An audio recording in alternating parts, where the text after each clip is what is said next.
So what I was telling you earlier, I just took out all the barrels this morning since we're done bottling, which you tasted last night, the Sauvignon Blanc, the Pinot Grigio. So this is the first go through of the barrels since they were racked in November, late November.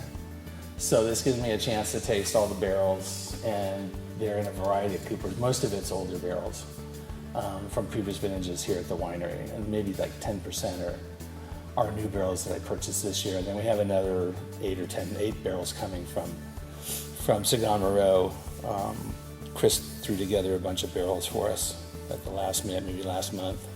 And we'll throw those, some of the new will go into Sangiovese, but the bulk of them, the other 6 barrels, are probably going to go into the Cabernet Merlot blend that we put together for the estate.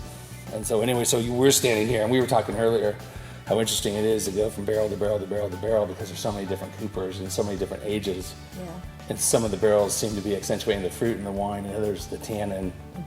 So you get a different profile as we jump around. And this I thought was interesting for the two of us, and you noticed that one. That one is a Sagan Moreau Icon barrel. It's coopered out.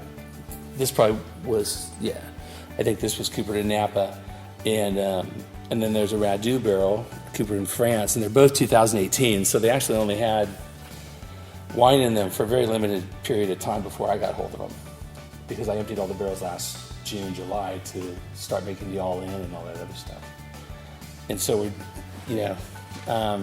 one of the things that jumped out at both of us was the fact that, the Elegance barrel was a very feminine barrel, with a lot of light cherry, and you could see the sort of the emergence of tobacco underneath it, a little earthier, everything is slight. It's just very nuanced wine.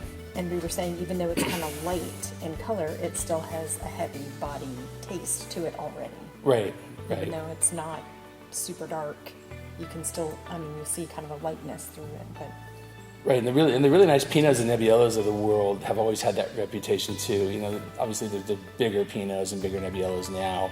The more modern versions tend to be darker, but something in the lighter Garnet or dark Garnet area can still have a very mouth-filling impact.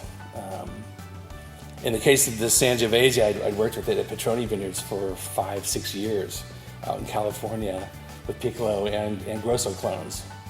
And we found, just picking had a big influence, crop level had a big influence, but the amount of maceration, how long we left the skins in contact with the juice after fermentation, had a huge impact.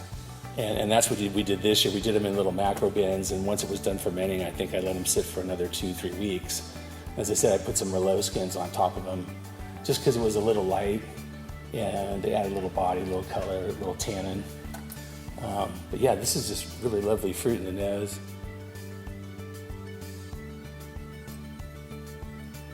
You like the cherries now? Strawberry. But it's